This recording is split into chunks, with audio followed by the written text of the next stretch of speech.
Hi, thanks for joining me. My name is Dr. Scott Jacobson, and I am the founder of ChiroAdvantage here in BK. I'm glad you're here with me and watching this video. We live in some crazy times right now, and nothing's for certain right now, I'll tell you that. But I will say that I'm new here to BK. I've only been here about 2 years. I moved here from Lima, Peru, and I was down there for the better half of a decade.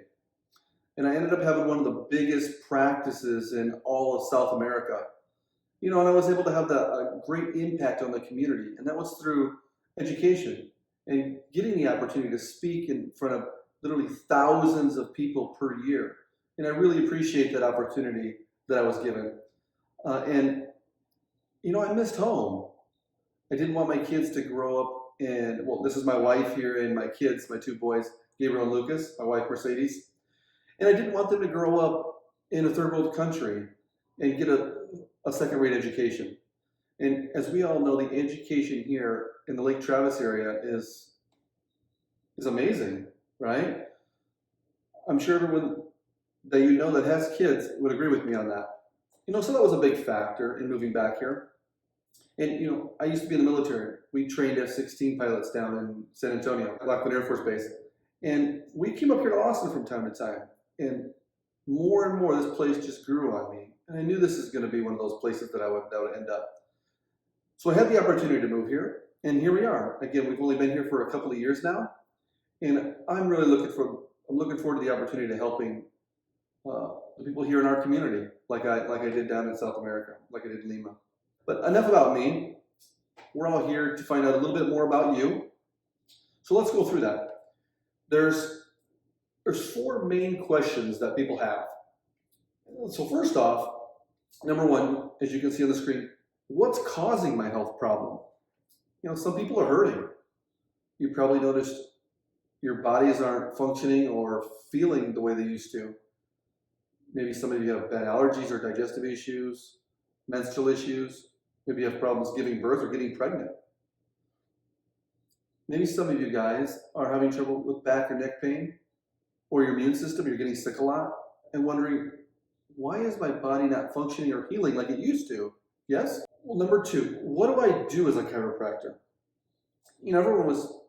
Everyone's probably seen videos of chiropractic, or know friends and family that have been to a chiropractor if you haven't. And you hear that popping and cracking sound, right? And you're probably wondering, what is that? What does that do? How does that make my body function better? How does it help people with allergies, childhood autism, or menstrual problems? How does that have anything to do with anything, right? Number 3, how often do I need to see you?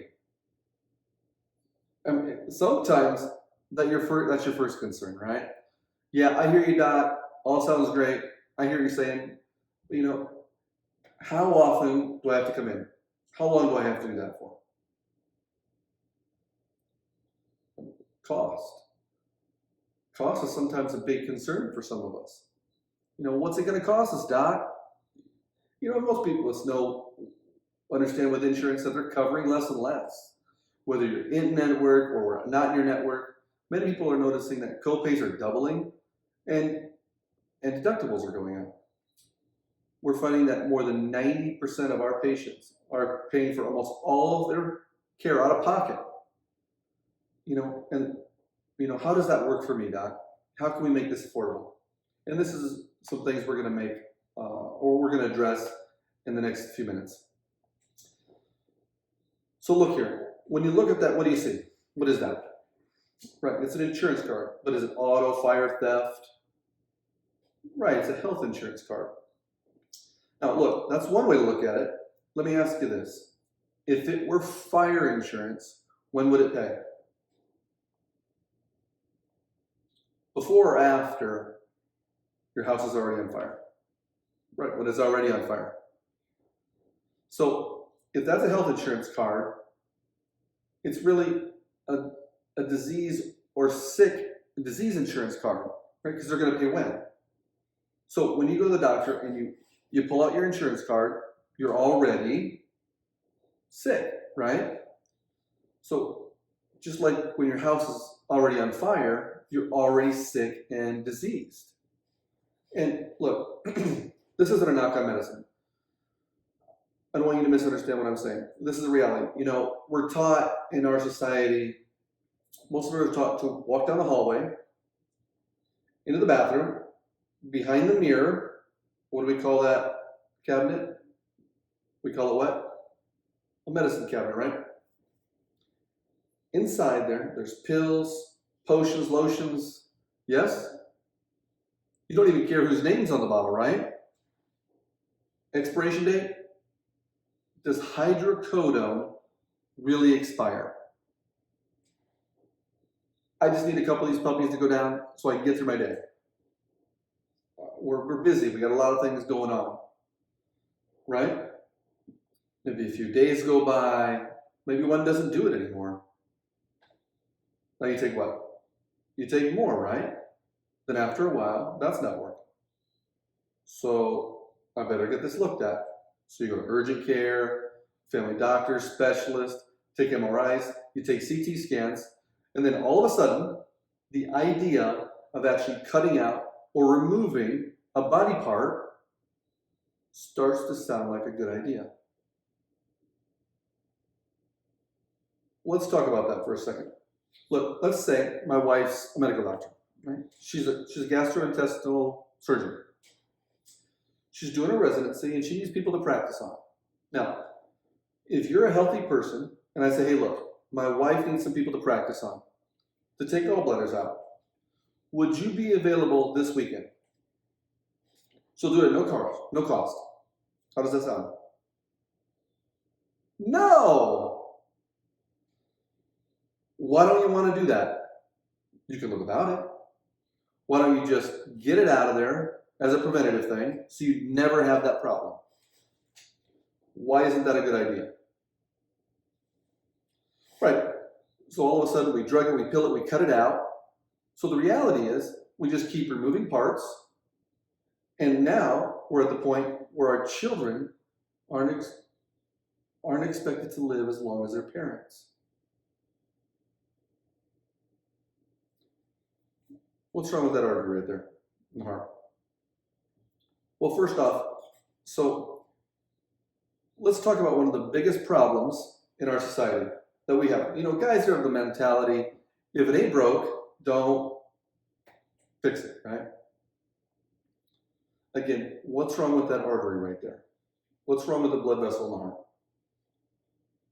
How plugged can a blood vessel be before you have a heart attack? 80%. So how serious is a heart attack? But before the heart attack, I didn't have any symptoms. Why didn't I do something about it before the heart attack? Well, let me ask you this. How sick am I 5 minutes before I have a fatal heart attack? A little sick or very sick? Very sick, right? But 5 minutes before, I felt okay. So I think I'm, what? But how sick am I? How long does it take to get that way? I mean, I don't have a bad meal one day. You know, I have pizza, chicken wings, smoke a cigar, put back a couple of beers, top it off with 3 pieces of cheesecake, wake up the next morning and go, holy cow, I'm having a heart attack. Damn it, I knew I shouldn't have had that last piece of cheesecake. I knew that was going to plug my artery. Is that how it works? So how long does it take? A week, a month? A long time, right, years. No one would go into the emergency room and say, hey doc, listen, I don't want to freak you out, but I'm having a heart attack. The good news is that it only started 15 minutes ago. So it can't be that serious. Is that how it works? But a lot of times people do that with other parts of their body. They walk in and say, hey look, you know, it can't be that bad, it can't be that serious. You know, it's only been hurting me for a day, a week, a month. But in reality, how sick are you by the time you say, ouch. Right. In fact, science tells us that you're 40 to 70% sick, diseased, or dead at any tissue level before you ever say ouch. So by the time you say ouch, I don't feel good, how sick are you? How long did it take you to get like that? How long is it going to take to get better? Right, look. I look at this picture here, and I say, look, that is one of the most disgusting things I've ever seen. I think you'd agree with me. So first off, how long does it take for your teeth to fall out? Look, I know mom and dad told us that if you don't brush your teeth tonight, they're going to fall out.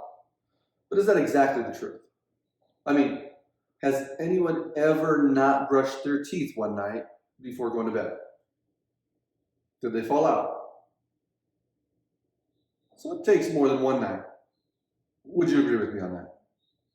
But eventually, how long does it take then if I don't take care of my teeth? Does it happen overnight? No, it takes, what? A long time, right? Years. But eventually, if I don't take care of them, what's going to happen to them? Right, they're going to fall out. They're going to deteriorate, rot. Again, same thing with the spine. When you look at that spine, you see these gaps starting to deteriorate, rot. Now, how long does it take to look like that? Does he feel it? Does this guy feel it right away? How sick or diseased does the spine have to be before he feels it? Remember? At least 40 to 70%. So he's what by the time he says ouch? So if you're listening to this video right now and your back hurts, your neck hurts, or whatever, how long does it take to get like that? So who here, if given an opportunity, would like to achieve an optimum level of health? Obviously all of us, right? So can you tell me what health is? Tell me. So some ideas might be feeling good, exercising, doing yoga, meditation, doing all those good things, right? And it's funny, when I ask everyone if they want to achieve health, of course they do, but when I ask what health is, we're really not sure what that is. We all have a different definition. So in order to achieve an optimum level of health, we have to first define what health is. And according to Merriam-Webster's Medical Dictionary, health is the condition of an organism or one of its parts in which it performs its vital functions normally or properly. Now, if I lost you, let me say that again. To function properly. Our bodies have to function at 100%. That's health. Remember, you can feel good 5 minutes before a heart attack and still be sick, right? So what's wrong with that plant right there? It's dead, right? You mean you didn't take a blood pressure, an MRI, a CT scan? How'd you know it was sick? Did you go to plant medical school? So how do you know? It's meant to be healthy, right? So you agree, without any formal education, you look at that plant, you say, man, that plant is really sick. Is that fair to say? Now, if you want a healthy plant, what are you going to do? Water, right? What else does it need? Sun. One more thing. Food, nutrients, soil, right? So if we, all three of those things, what's going to happen to the plant? Right, if we give it water, sun, and nutrients, yeah, it's going to get better. How does it know how to do that? It's meant to be healthy, right? And so what does it need to stay healthy? Right, it still needs all three of those things. I can't take any one of those things away, right? Would you agree with that? Right, yeah. So you can't go to the dentist and say, you can't go there with bloody gums, rotten teeth, and say, Doc, I don't know what's going on. Have you seen my teeth? I mean, I go to the chiropractor, I eat healthy, I exercise, I do yoga, I meditate. What the heck is going on with my teeth? What's wrong with them? Well, when was the last time you brushed and flossed your teeth? Well, I've never brushed or flossed my teeth. Well, that's why they're sick. So, would you agree that all those things are good for you, right? Hey, Doc, I don't get it. I keep getting these lung infections. I don't know what's going on. I eat healthy, I exercise. I don't know. I got bronchitis again. I don't know what the problem is. So you get what I'm saying, right?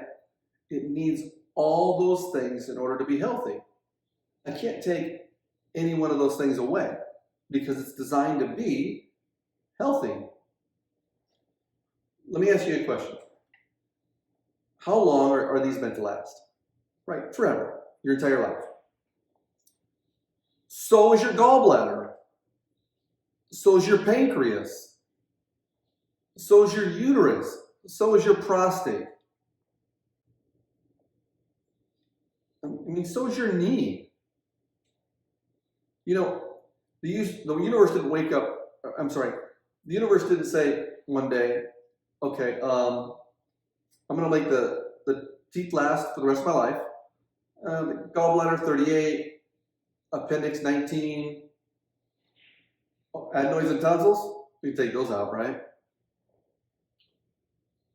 Let's cut your breast off, let's do a hysterectomy, let's start replacing joints. Let's design the body that way. Does that make sense? So again, what does the plant still need? Water, sun, and nutrients, right? Look, nobody said give it Lipitor. Nobody said give it an aspirin, give it blood pressure pill, or a beta blocker. No one ever said that, right? All of you looked at that plant.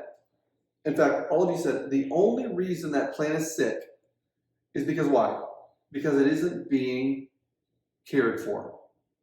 In fact, if you walked into my house and you saw 6 plants that were sick, you'd say, oh my God, there's a virus going around.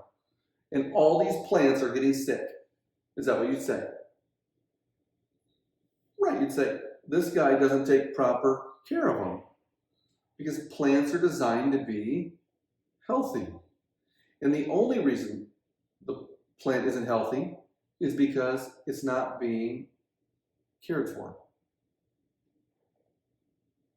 And I'm going to tell you right now, and look, I say this out of love, but the only reason you're watching this video right now is because you're sick, and the only reason your body is sick and breaking down is because you're not taking proper care of you. And if you want to get healthier, and you want to get better, and you want your body to function better and feel better and live longer and live a full, healthy, functioning life, we have to do what? Take care of ourselves, right? Me, you. Is it going to take time? Is it going to take more? Well, what's the benefit? Look,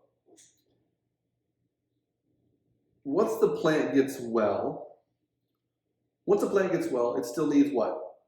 Again, it needs sun, water, and nutrients. Look, and I get it. I've been a chiropractor for more than a decade, and I've heard it all. You know, once you go to a chiropractor, you have to go forever, right? In fact, I've heard people say, you get addicted to going to the chiropractor. You ever heard that one? It's true. Totally true. In fact, I was just up at Dallas the other weekend at the Betty Ford Clinic. and they just opened this big, beautiful clinic in their addiction wing. It's beautiful. I can see it. Hey, Bob, what are you in for? I got addicted to hydrocodone. Yeah, I started taking them. I was up to 20 to 30 a day. It's terrible. Almost killed me. Then I got into cocaine and some heavier drugs. Oh, what are you in for? I got addicted to going to my chiropractor. All right, so we all believe in wellness care, right? And I know you do, because watch.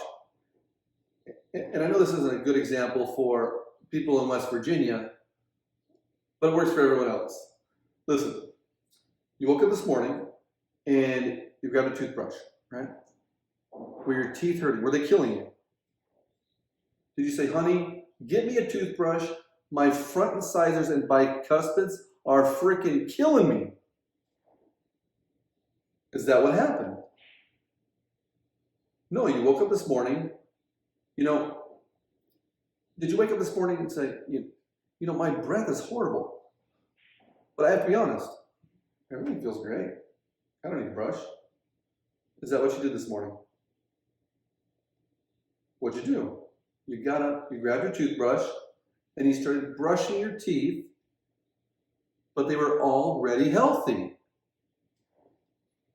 What's the point of taking care of something that's already healthy? And that seems foolish to me, doesn't it? I got an idea. If it ain't broke, don't fix it. Leave it alone. Let it get sick, diseased, gums rot. Let it get sick, and then it'll be worth taking care of. Does that sound like a good idea? So you brushed your teeth in the morning. You brushed and flossed your teeth at night. Why would you do that? Right? To keep them healthy. So if you have something that's already healthy, it's valuable to take care of something so it stays healthy, right? Or is it better to wait until it gets sick and then try to get it healthy? Right, to keep it healthy. So what tells your body what to do? Who knows? Right, our brain. Does it control our organs? Every organ, or just a couple of them? Every single organ, okay. Muscles. Does your brain control your muscles? Every muscle? Every single, even little muscles between my fingers here. And even the little muscles in my neck. Even this muscle that surround my blood vessels. In my esophagus. Okay. Hormones. Does it control my hormones? All my hormones? Or just women's hormones or men's too? But what about your immune system? Does my brain control my immune system? Everything, right? Everything. So again, I know you know this, guys, and I'm not trying to beat a dead horse, but what organ is at the top? What organ is in here, right? And we have all our organs. And what controls all those? So how does your brain talk to your heart, for example? What does it send? Right. Messages, information, data, signals. So it's going to send this message down the spinal cord and out the nerve to the heart and say, hey, I need you to beat at 70 beats a minute, or I need you to pump at this pressure. It tells it go up, go down, harder, slower. If I put pressure on one of the nerves there, or if the bone goes out of place just slightly, puts pressure on that nerve, what's going to happen to the signals? What's going to happen to those messages going to the heart? Right, they're going to be interfered with. So how's the heart going to work? Is it going to work at 100%? Okay, so if you have a bone putting pressure on a nerve in your neck, how's your heart going to work? All right, if you have a bone out of place in your spine, and it affects the nerve going to your stomach or your immune system, how well is it going to work? Okay, so if you have a bone pressure, putting pressure on a nerve, what should you do? Right, we should move it, right? Who should be doing that? Right? Tell me, what pill can we take that's going to move that bone? Right. Okay, then. So the people who prescribe you medicine can't move that bone. Who should do it? Right. So how long should your spine stay out of alignment? How long should it stay in a good position? And again, and so what is it called when a bone puts pressure on a nerve? It's called subluxation. Again, subluxation is really the only fancy word that we use. Just like a dentist is going to use a fancy word called gingivitis, and a heart doctor is going to use the word arthrosclerosis. We use the word subluxation. It's really the only fancy word that we use. It means a bone out of place, pressing on a nerve and affecting wherever that nerve goes to, and affecting your health, essentially. And so by the time you feel a bone out of place, your body not functioning, right, or you're not feeling good, or you say, ouch, how sick are you? At least 40 to 70%, right? And how long did it take to get that way? And how long is it going to take to get better? And once I get you better, once I get you well, then what's my job? To keep you that way, right? And how long do you want to be that way? How long do you want to have a healthy spine and a healthy functioning body? Right. And it's for who? Who needs, who has a spine? How many people have a spine? I mean, really, really old people? Okay. Babies?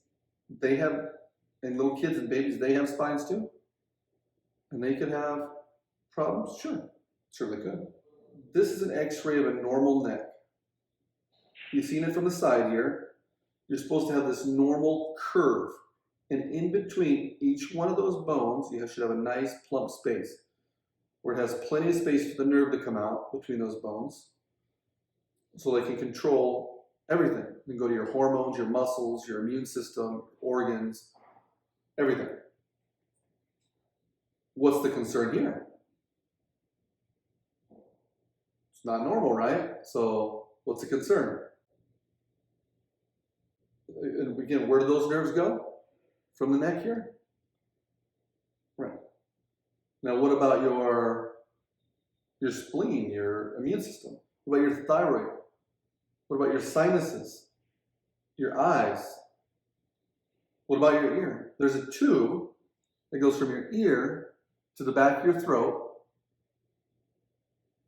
And the muscles, there's muscles that surround that tube.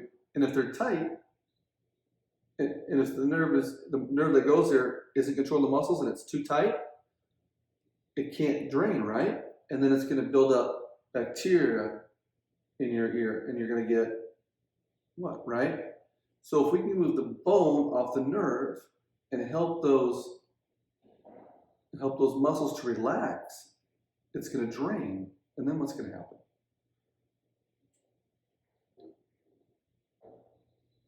So again, if this is you, what kind of problems might you have? Now, is it fair to say that this person, after a period of time, will not be 100%, that their spine won't be perfectly normal? Is that fair to say? But if this person does nothing, what's going to happen?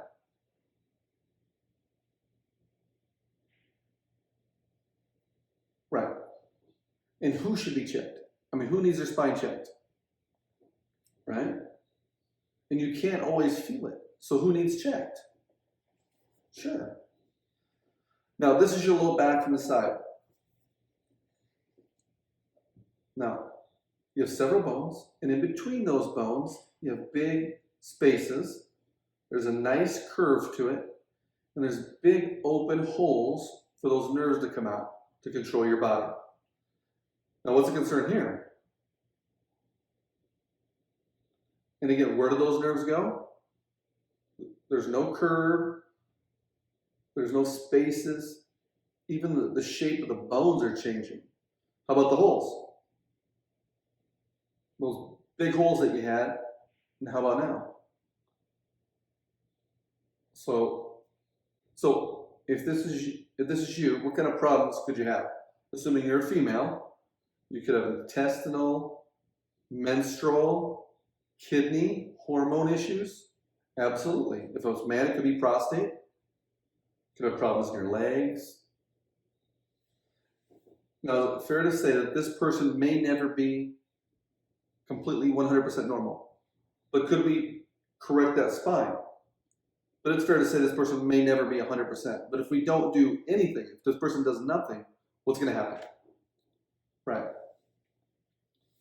So your very first subluxation could be caused from the birth process. You see, 80% of babies that are born have this problem.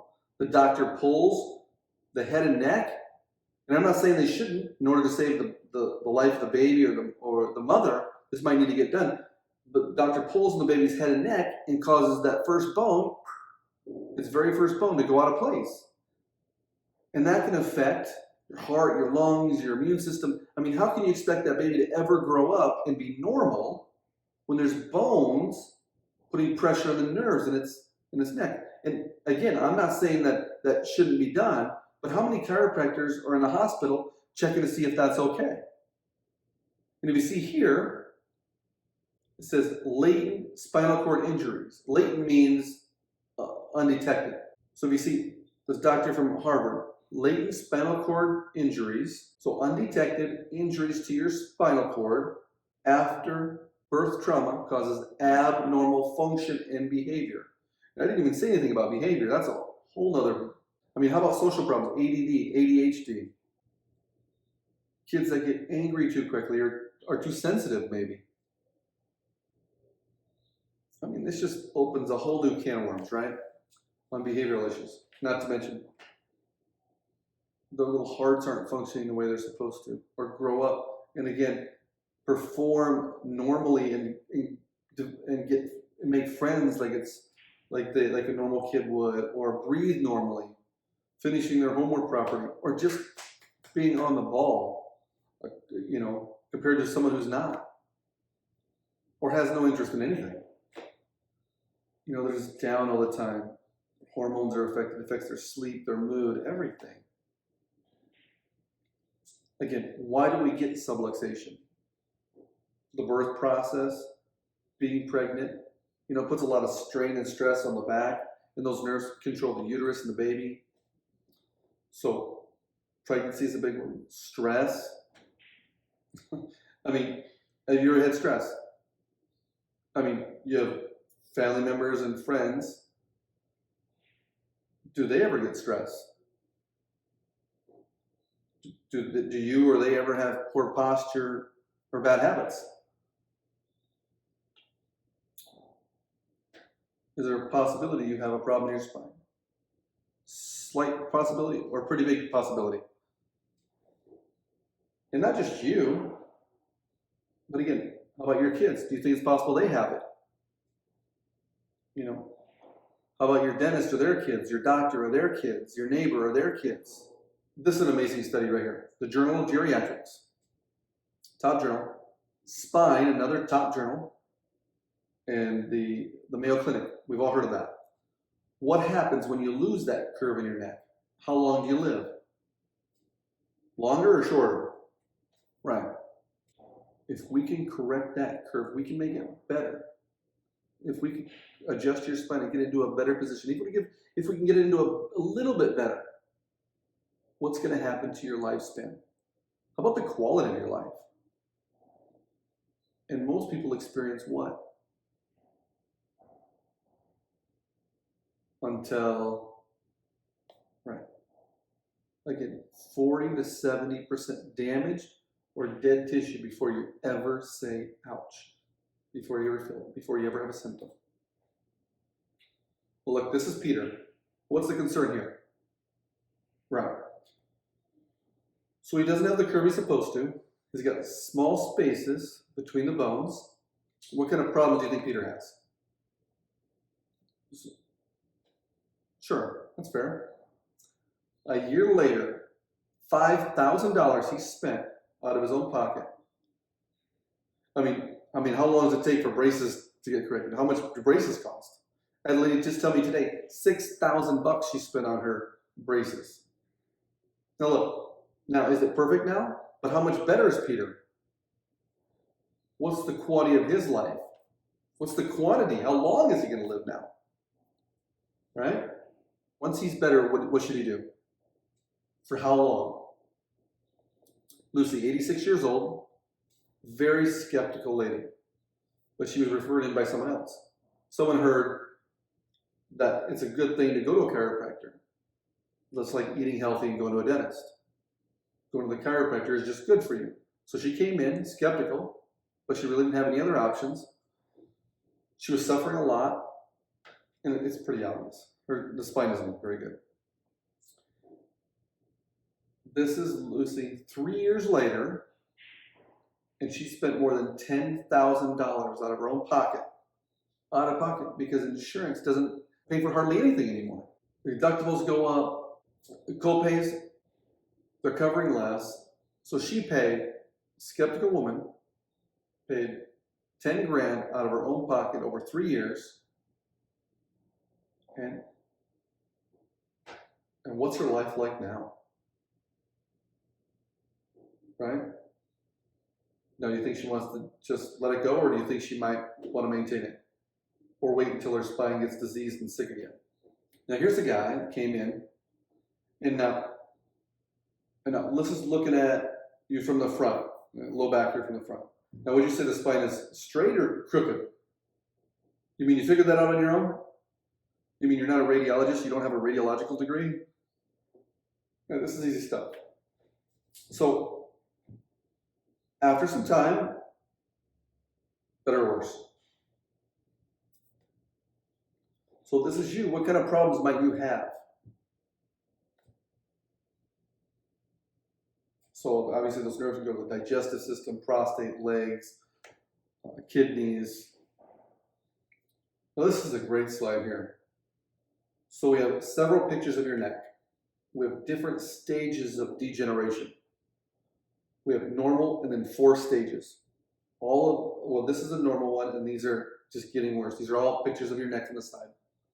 So normally you should have, again, that nice normal curve to it. Now what's on the top? Again, it's the brain, and it sends what down the spinal cord? Messages, signals, data to go to everything. Now, stage 1, straight. Now our spinal cord in there, those bones protecting your spinal cord. It's just an extension of your brain. Your brain is very fragile. It's literally the consistency of a banana.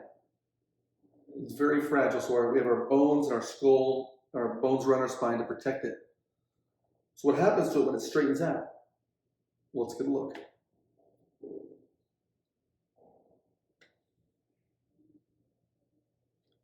And so when it loses its curve in the neck, what do you think that does to every single organ, muscle, tissue, hormone, immune system? I mean, just losing your curve. I'm not talking about arthritis, degeneration, rotting. I'm talking just the loss of your curve. And if you remember back a few slides of what happens when you lose the curve of your neck, I tell you what, one of the most important things is just to see that.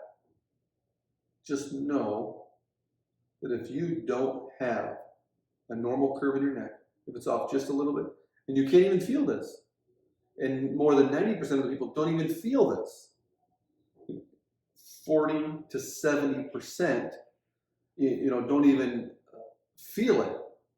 And then when you start feeling it, we always wait, because if it ain't broke, don't fix it, right? So the next one here, it's even worse, right? And again, we're not talking about bones changing shape or arthritis. Again, we're talking about just the position here. Look, it's reversed. Let's watch. What do you think that's doing to every part of your body?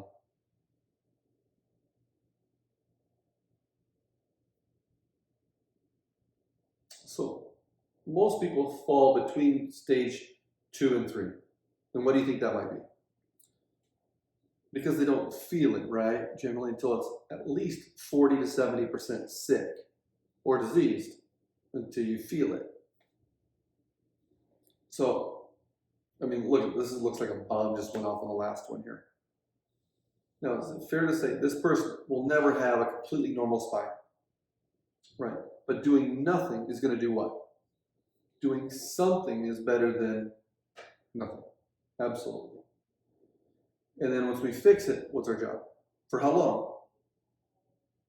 So, someone comes in, they have a normal spine, which is rare. Almost, I can only think of 1 or 2 people ever in my career that have come in that have had a normal spine. And that's because they were referred in to me from another chiropractor who was taking care of their spine from birth. So, but if you were to come in here and you had a normal spine, we would just do some maintenance checkups, maintenance care, just to maintain your spine. You know, maybe once a week on average. Could be just a little less in some situations. Now, if you have any loss of curve at all, whether it's a little bit or a lot of it, you're in stage 1. How long does it take for braces to work? Like years sometimes, right? So we're looking at 9 to 12 months if it's straight. Now, and this is just recovery time, not maintenance. So stage 2 is not any deterioration. This is just the position of your spine. It's reversed. What do you think this person needs, more or less time? Right, at least 12 to 18 months. Now, if you start having damage, that's a whole new ballgame. If you have any damage in those joints, if the joints start to change shape, it's obviously going to take longer. So again, once you have damage, it's a different story. So 2 to 3 years for recovery time.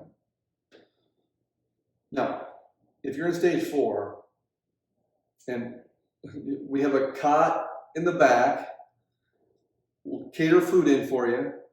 You know, and I don't see a lot of people in stage 4.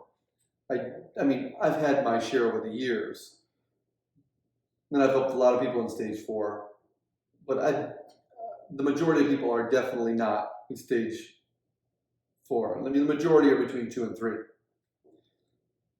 And again, why don't I see people in stage 4? Right. I mean, they're usually so sick. When they're in the hospitals, they're not thinking chiropractic. They could and they should. It would be better if they were in here. But if you do come in and you're in stage 4, we're looking at least 3 to 5 years. You know, and again, braces take how long? Right. So again, we make this just like if you're going to an orthodontist. I was an orthodontist, how are we going to pay for it? So you can either prepay for your care if you'd like. The majority of people do a payment plan, and that's fine too. And we'll talk about what those prices are when you come in. So we'll make it as easy as possible for you. So again, it's been an honor and a privilege to sit here and share a few things with you today. I hope you've learned a lot. I look forward to seeing you. If I don't already know you already, I look forward to meeting you and taking care of you, your family, and your small community of influence that you have. Have a great afternoon, and I'll talk to you soon.